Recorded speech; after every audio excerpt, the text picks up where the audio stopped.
Картайка возвращается после двухлетнего перерыва. Межрегиональный фестиваль кузнечного мастерства, который проводится в Карткиросе, ранее откладывали из-за пандемии. И вот, после снятия ковидных ограничений, родина коми-легенды вновь готовится к празднику кузнецов, который состоится 9 июля в местечке Аэропорт. В райцентр съедутся 23 именитых кузнеца из Коми, Санкт-Петербурга, Ярославской области, Пермского края, Вологодской области, Белгорода и Крыма. По традиции кузнецы привезут с собой домашние задания. В этом году у нас панно «Талисман для коми-земли». Это панно формата А3, объемное или плоское, на выбор мастера, то есть как он, интересный дизайн и техника исполнения на выбор мастера. Обязательно условия по краям, чтобы были петельки, чтобы можно было их подвесить.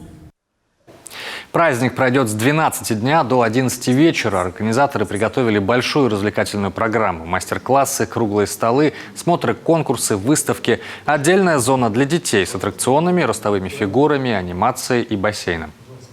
Там широкая программа, фактически в режиме нон-стоп начинается с 12 часов, когда начинается основной спектакль. То есть легенда о Картайке, рассказывается зрителям, как что происходило.